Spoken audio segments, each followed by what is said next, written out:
Welcome to another set of Tidbits. I'm Dr. Paul Petersen, and for the next 13 weeks I will give you some tidbits from the two books of the Bible called Ezra and Nehemiah.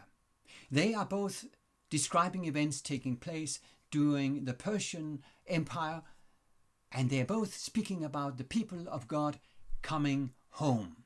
Let's read from Ezra chapter 1 and jump directly into the text. It is said, and I read from the English Standard Version, in the first year of Cyrus, king of Persia, that the word of the Lord by the mouth of Nehemiah might be fulfilled, the Lord stirred up the spirit of Cyrus, king of Persia, so that he made a proclamation throughout all his kingdom and also put it in writing. Thus says Cyrus, king of Persia, the Lord, the God of heaven, has given me all the kingdoms of the earth, and he has charged me to build him a house at Jerusalem, which is in Judah. Whoever is among you of all his people, may his God be with him, and let him go up to Jerusalem, which is in Judah, and rebuild the house of the Lord, the God of Israel. He is the God who is in Jerusalem. When you read this description or these words, just after having read the previous book, 2 Chronicles, you quickly realize that these first verses in Ezra are more or less identical to the last two verses in the book of 2 Chronicles. More or less, there is one slight difference. In Chronicles, it is said, not may his God be with him, but may the Lord his God. The difference is that the decree in Ezra's version more reflects its pagan background, as a non-Jewish king would say. And then comes the question, but could or would a Persian pagan king speak like this, the God of heaven?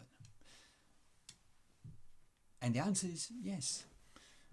We know from several decrees by Cyrus that this is a kind of language he would employ. When he spoke on behalf of the Babylonians, he would refer to Marduk, their god. When he spoke on behalf of the Jewish people, he would speak about the Lord of heaven, the God of heaven, and he would be positive and mention their religion. He or his administration was clever and wise, and they knew the language of the various peoples. But why would he do it? Let's look a little at the history behind it. When the Babylonians conquered Judah,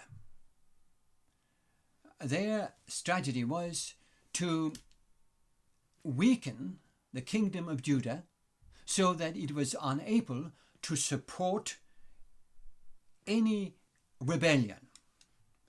So in order to do that, he would, or the king like Nebuchadnezzar, would remove the educated intelligentsia from the country, and he would diminish the population so that they were unable to produce enough to support any kind of rebellion or any kind of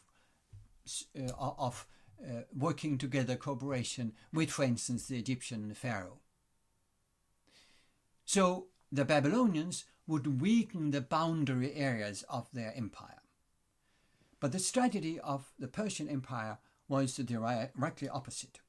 The Persian Empire was an expanding military empire. Already when Cyrus conquered Babylon, his empire contained large areas beyond the limits of the Babylonian Empire. Of course, to the east with a huge Persian backland, but also in Anatolia, in the present Turkey, and later his son would conquer Egypt. So the Persians chose as a strategy, instead of weakening the boundaries, to strengthen them, so that these areas would be able to prepare production enough for military presence of Persians when they were preparing to move on to expand the kingdom. So rather than having a weakened boundary area, the strategy was to have stronger boundary areas that were loyal to the Persian Empire. So Cyrus would begin a slow process, step by step, of letting people return to the areas where their ancestors had arrived from, so that they could build up the societies there, have enough production in order to support the Persian military. And then you could say, but why the temple? We should remember that the temples were of enormous social and economical significance in those societies. Much of the administration of a city and much trading would depend on a well-functioning temple. So the tolerance of the Persians were not necessarily because they were such good and kind people.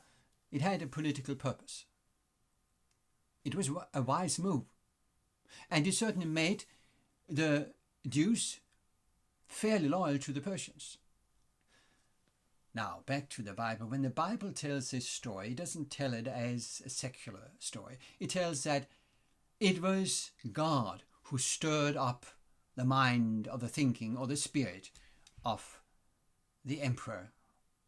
That's a Roman term, the king of Persia, Cyrus.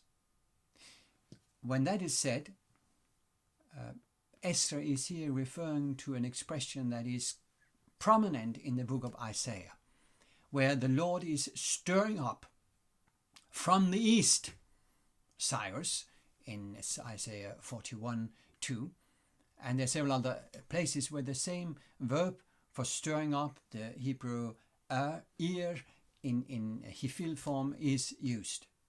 Now Nehemiah is mentioned as a source because Nehemiah is using the similar verb in Nehemiah 50 verse 9, and he's the last of the two, so he is getting the honor and the credit for the thought. God is involved in grand politics in order to care for his people. So it is God who is behind. And that leads me to another aspect of the way this story is told. It is presented by Ezra as a new exodus. Just as the Israelites in the days of old were delivered from Egypt and traveled towards their home, their future home at that time, the land of Canaan, the land of the promise, so now God is stirring up the spirit of Cyrus in order to create a new exodus, a new returning to the promised land. Several of the features you find in this chapter, the ways the story is told, remind us of this exodus. Now, in verse 6 in chapter 1, you will find that the neighbors, pagans, actually provided financial or practical help to those who went back. It is said all who were about them, that is, the neighbors, aided them with vessels of silver, with gold, goods, with beasts, and with costly wares, besides all that was freely offered. And that is certainly a reminder of what happened when the Israelites left Egypt, where the Egyptians would come and bring gifts. That's told in Exodus, the second book of Moses, chapter 3, verses 21 and 2, 11, 2, and so on, and you can look it up. And then there's another feature. In the following verse in Ezra 1, that is verse 7, we are told, Cyrus the king also brought out the vessels of the house of the Lord that Nebuchadnezzar had carried away from Jerusalem and placed in the house of his gods. You may remember that story from the book of Daniel, who tells about it. Now this is truly the return. The humiliation of God created by Nebuchadnezzar is now revoked. But this bringing back the vessels is also an element that is described in the second part of Isaiah as an important part of this new Exodus.